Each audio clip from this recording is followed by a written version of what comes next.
KR ಮಾರ್ಕೆಟ್ನಲ್ಲಿ ವ್ಯಾಪಾರಸ್ಥರು ರೈತರು ಒಂದು ಕಡೆ ಆಕ್ರೋಶ ಹೊರಹಾಕ್ತಿದ್ರೆ ದೃಶ್ಯಗಳನ್ನು ನೋಡ್ತಿರ್ಬೋದು. ನೂರಾರು ವ್ಯಾಪಾರಸ್ಥರು ಭಾಗಿಯಾಗಿದ್ದಾರೆ.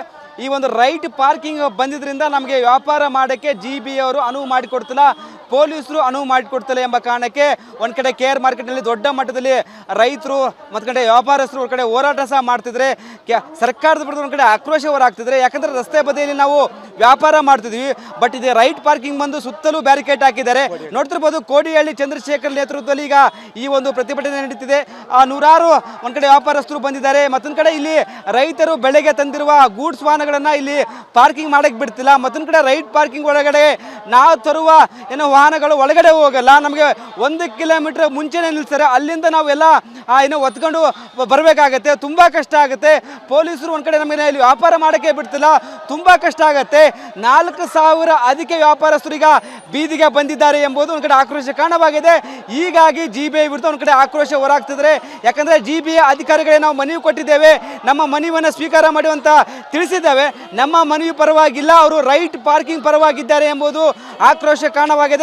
ನಮಗೆ ಈ ಹಿಂದಿರುವ ಪಾರ್ಕಿಂಗ್ ಮತ್ತೊಂದು ಕಡೆ ವ್ಯಾಪಾರ ಮಾಡಲು ಅನುಮತಿ ಕೊಡಬೇಕೆಂಬುದು ಒಂದು ಕಡೆ ಇವರ ಬೇಡಿಕೆ ಆಗಿದೆ. ಬಟ್ GBI ಅಧಿಕಾರಿಗಳು ಇನ್ನೂ ಸ್ಥಳಕ್ಕೆ ಬಂದು ಒಂದು ಕಡೆ ಮನವಿಯನ್ನು ಸ್ವೀಕಾರ ಮಾಡಿಲ್ಲ, ಇವರ ಬೇಡಿಕೆಗಳಿಗೆ ಸ್ಪಂದಿಸಿಲ್ಲ ಎಂಬ ಕಾರಣಕ್ಕೆ ಇವತ್ತು KR ಮಾರ್ಕೆಟ್ನಲ್ಲಿ ದೊಡ್ಡ ಮಟ್ಟದಲ್ಲಿ ಹೋರಾಟ ಮಾಡ್ತಿದ್ದಾರೆ. ಮತ್ತೊಂದು ಕಡೆ ಪೊಲೀಸರು ಬಿಗಿ ಬಂದೋಬಸ್ತನ್ನು ಕೈಗೊಂಡಿದ್ದಾರೆ, ಯಾವುದೇ ಅಹಿತಕರ ಘಟನೆ ಆಗದಂತೆ ಸೂಕ್ತ ಭದ್ರತೆಯನ್ನು ಕೈಗೊಂಡಿದ್ದಾರೆ.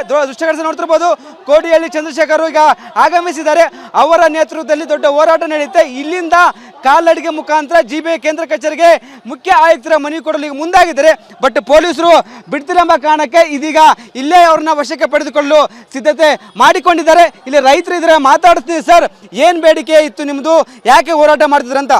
ನಮ್ಮದು ಏನು ಬೇಡಿಕೆ ಅಂದರೆ, ಇಷ್ಟು ವರ್ಷದಿಂದ ವ್ಯಾಪಾರ ಮಾಡ್ತಾಯಿದ್ದೀನಿ. ನನಗೆ ಮದುವಾಗಿ 2 ಮಕ್ಕಳು ಇದೆ. ಚಿಕ್ಕ ವಯಸ್ಸಿನಿಂದ ನಾನು ಇಲ್ಲೇ ಇದ್ದೀನಿ, ಇಲ್ಲೇ ಹುಟ್ಟಿ ಬೆಳೆದಿದ್ದು. ಇವಾಗ ಬಂದು ರೈಟ್ ಪಾರ್ಕಿಂಗ್ ಅಂತ ಬಂದ್ಬಿಟ್ಟು ನಮ್ಮನ್ನ ಈ ಥರ ಹಿಂಸೆ ಕೊಡ್ತಾ ಇದ್ದಾರೆ.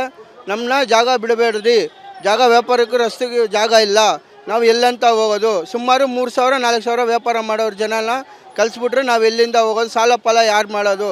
ಕೊರೋನಾ ಬಂದು ಕೊರೋನಾದಲ್ಲಿ ಸಾಯಿದ್ರಿ, ಇವಾಗ ಹಿಂಗೆ ಮಾಡಿದ್ರೆ ನಾವು ಎಲ್ಲಿಂದ ಹೋಗೋದು? ಇದು ನ್ಯಾಯ ಬೇಕು ಸರ್ ನಮಗೆ. ರೈಟ್ ಪಾರ್ಕಿಂಗ್ ಇಂದ ಈ ಥರ ಸಮಸ್ಯೆ ಆಗ್ತಿದ್ರ ಅಂತ ಆಗ್ತಾ ಇದೆ ಸರ್.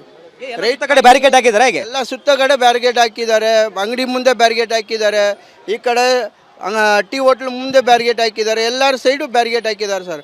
ಒಂದು ಕಸ್ಟಮರ್ ಬರೋಕ್ಕಾಗಲ್ಲ ಅಂತಾರೆ. ಒಂದು kg ತರಕಾರಿ ಈಸ್ಕೊಳ್ಬೇಕಂದ್ರೆ ಹೋಗಿ ಪಾರ್ಕಿಂಗ್ದಲ್ಲಿ ಕೊಟ್ಟು ಈಗ ನಿಲ್ಲಿಸ್ಬಿಟ್ಟು ತಗೊಂಡು ಬಂದು ಗಾಡಿ ನಿಲ್ಲಿಸ್ಬಿಟ್ಟು ಬಂದು ತರಕಾರಿ ಈಸ್ಕೊಳ್ಬೇಕು ಸರ್. ಎಸ್, ನೋಡ್ತಿರ್ಬೋದು ಈ ಒಂದು ಭಾಗದಲ್ಲಿ ಇಲ್ಲೆಲ್ಲ ವ್ಯಾಪಾರಸ್ಥರು ಒಂದು ಕಡೆ ವ್ಯಾಪಾರ ಮಾಡ್ತಿದ್ರು. ಸದ್ಯ ಇದೀಗ ಎಲ್ಲರನ್ನ ಈಗ ಇಲ್ಲಿ ವ್ಯಾಪಾರ ಮಾಡುವಲ್ಲಂತ ಪೊಲೀಸರು ಈಗ ಸೂಚನೆ ಕೊಟ್ಟಿದ್ದಾರೆ, ಯಾರು ವ್ಯಾಪಾರ ಮಾಡುವಂತಿಲ್ಲ ಅಂತ ಹೇಳಲಾಗ್ತಿದೆ. ಈ ರೈಟ್ ಪಾರ್ಕಿಂಗ್ ಬಂದು ಎಲ್ಲ ಸುತ್ತ ಕಡೆ ಬ್ಯಾರಿಕೇಡ್ ಹಾಕಿದ್ದಾರೆ. ಪಾರ್ಕಿಂಗ್ ಒಳಗೆ ಪಾರ್ಕಿಂಗ್ ಏನು ಗಾಡಿ ಪಾರ್ಕಿಂಗ್ ಮಾಡ್ಬೇಕಂತ ಹೇಳ್ತಾರೆ. ಕೆಲವೊಂದು ಗೂಡ್ಸ್ ವಾಹನಗಳು ಆ ಒಂದು ಪಾರ್ಕಿಂಗ್ ಒಳಗೆ ಹೋಗೋಕ್ಕಾಗಲ್ಲ, ತುಂಬ ಸಮಸ್ಯೆ ಆಗುತ್ತೆ. ಹೀಗಾಗಿ ನಮಗೆ ವ್ಯಾಪಾರ ಮಾಡಲು ಅನುಮತಿ ಕೊಡಿ. ಯಾಕಂದರೆ ಸುಮಾರು 5,000ಕ್ಕೂ ಹೆಚ್ಚು ಜನ ಈ ಒಂದು KR ಮಾರ್ಕೆಟಲ್ಲಿ ತರಕಾರಿ, ಹಣ್ಣು, ಬೇರೆ ಬೇರೆ ರೀತಿಯ ಏನು ದಿನಸಿ ಧಾನ್ಯಗಳು ವ್ಯಾಪಾರ ಮಾಡ್ತಾರೆ. ಪ್ರತಿನಿತ್ಯ ಬೆಳಗ್ಗೆ 7 ಗಂಟೆಯಿಂದ ಇಲ್ಲಿ ವ್ಯಾಪಾರ ವಹಿವಾಟು ಜೋರು ಇರುತ್ತೆ. ಇಲ್ಲಿ ಕಡಿಮೆ ಬೆಲೆ ಸಿಗುತ್ತೆ ಎಂಬ ಕಾರಣಕ್ಕೆ ಸಿಟಿಯ ಹಲವು ಜನ ಈ ಒಂದು ಮಾರ್ಕೆಟ್ಗೆ ಬಂದು ತೆಗೆದುಕೊಂಡು ಹೋಗ್ತಾರೆ. ಸದ್ಯ ಇದೀಗ ವ್ಯಾಪಾರ ಎಲ್ಲ ಬಂದಾಗಿದೆ, ವ್ಯಾಪಾರ ಮಾಡ್ತಿಲ್ಲ, ಹೋರಾಟ ಸಹ ಮಾಡ್ತಿದ್ದಾರೆ. ನೂರಾರು ವ್ಯಾಪಾರಸ್ಥರು ಭಾಗಿಯಾಗಿದ್ದಾರೆ. ಮತ್ತೊಂದು ಕಡೆ ಇಲ್ಲಿನ ಕೋಡಿಹಳ್ಳಿ ನೇತೃತ್ವದವರಿಗೆ ಒಂದು ಕಡೆ ಹೋರಾಟ ಸಹ ನಡೆಸಿದ್ದಾರೆ. ಇಲ್ಲಿ ಮಾತಾಡ್ತೀನಿ, ಇಲ್ಲಿ ಮಹಿಳಾ ರೈತರು ಇದ್ದಾರೆ, ಅವರು ವ್ಯಾಪಾರಸ್ಥರು, ಅವರು ಸಹ ಮಾತಾಡ್ತೀನಿ, ಏನೆಲ್ಲ ಸಮಸ್ಯೆ ಆಗುತ್ತೆ ಎಂಬುದು ಕೇಳ್ತೀನಿ. ಅಮ್ಮ, ಈಗ ಹೋರಾಟ ಮಾಡ್ತಿದ್ರಿ, ಸರ್ಕಾರಕ್ಕೆ ಏನು ಬೇಡಿಕೆ ಒತ್ತಾಯ ಮಾಡ್ತಾರಂತ? ಸರ್ಕಾರ ಬೇಡ ಸರ್, ನಮಗೆ ಸಿದ್ದರಾಮಯ್ಯನೇ ಕುತ್ಕೋಬೇಕು. DK ಕುತ್ಕೊಂಡು ಬಡವ್ರ ಹೊಟ್ಟೆ ಮೇಲೆ ತುಂಬ ಹೊಡಿತಾರೆ. ಒಂದು ಕಲ್ಲು ಎತ್ತಿದ್ರೆ 1 ಲಕ್ಷ ರೂಪಾಯಿ ಕೇಳ್ತಾನೆ. ಅವ್ರು ಬಾಂಬ ಇದನ್ಗೆ ಪಾರ್ಕಿಂಗ್ ಈಸ್ಕೊಟ್ಟು ಬಡವ್ರ ಹೊಟ್ಟೆ ಮೇಲೆ ಹೊಡೆದ್ರೆ ಹಿಂಗೆ.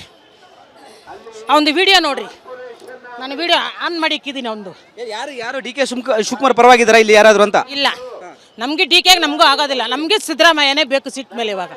ಹೌದು, ಸಿದ್ದರಾಮಯ್ಯ ಬಂದು DK ಶಿವಕುಮಾರ್ ಅವರು ಆಗಿದ್ದ ಕಾರಣಕ್ಕೆ ಇದೆಲ್ಲ ಆಗ್ತಿದ್ರಾ, ಹೇಗೆ? ಅದರಿಂದನೇ ಆಯ್ತಾ ಇರೋದು ನೋಡ್ರಿ. ಏನು ಹೇಳ್ತೀರಿ ಸರ್ಕಾರಕ್ಕೆ? ಬಿಡಿ, ಅದು ಏನು ಹೇಳ್ತೀರಿ? ಇಲ್ಲ ಸರ್, ವಿಡಿಯೋ ತೋರಿಸ್ತೀನಿ. ಇವ್ನು ಈ ಥರ ಸೀಟ್ ಮೇಲೆ ಕುತ್ಕೊಂಡು ಬಡವ್ರ ಹೊಟ್ಟೆ ಮೇಲೆ ಹೊಡೆದ್ರೆ ಹೆಂಗೆ? ಸಮಸ್ಯೆ ಆಗ್ತಿದೆ, ಏನು ಸಮಸ್ಯೆ ಆಗ್ತಿದೆ ಅಂತ ತಮಗೆ? ನಮಗೆ ಫುಟ್ಪಾತ್ ವ್ಯಾಪಾರದ ಮೇಲೆ ಹೊಟ್ಟೆ ಮೇಲೆ ಹೊಡಿತಾನೆ. ಅಂಗಡಿಗಳೆಲ್ಲ ಖಾಲಿ ಮಾಡಿಸ್ಕೊಂತಾನೆ. 30-40 ವರ್ಷದಿಂದ ಇದ್ದೀವಿ ನಾವು. ಒಂದೊಂದು ಅಂಗಡಿಗೆ 5-5 ಲಕ್ಷ ಸಾಲ ತಗೊಂಡು ಮದುವೆ ಮಾಡಿದ್ವಿ ಹೆಣ್ಮಕ್ಳಿಗೆ. ಯಾವ ಗಂಡು ಮಕ್ಕಳಿಲ್ಲ ನಮಗೆ, ಯಾವ ಗಂಡ ಇಲ್ಲ ನಮಗೆ. DK ಇಂದ ನಮಗೆ ಎಲ್ಲ ಬಡವರಿಗೆ ಇದಾಯ್ತೈತೆ. ಇಲ್ಲಿ ರೈತರು ಒಂದು ಕಡೆ ಆಕ್ರೋಶ ಹೊರಹಾಕ್ತಿದ್ದಾರೆ. DK ಶಿವಕುಮಾರ್ ಅವರು CM ಆದ ನಂತರವೇ ಇದೆಲ್ಲ ಪ್ರಾಬ್ಲಮ್ ಆಗ್ತಿದೆ. ಹೀಗಾಗಿ ನಮ್ಮ ಸಮಸ್ಯೆಗೆ ಸ್ಪಂದಿಸಬೇಕು, ಇಲ್ಲಿ ಫುಟ್ಪಾತಲ್ಲಿ ವ್ಯಾಪಾರ ಮಾಡಿಕೊಡಲು ಅವಕಾಶ ಮಾಡಿಕೊಡ್ಬೇಕಂತ ಒಂದು ಕಡೆ ಒತ್ತಾಯ ಮಾಡ್ತಿದ್ದಾರೆ. ಕ್ಯಾಮ್ರಾ ಪರ್ಸನ್ ಮಂಜು ಜೊತೆ ವೀರೇಶ್, ರಿಪಬ್ಲಿಕ್ ಕನ್ನಡ, ಬೆಂಗಳೂರು.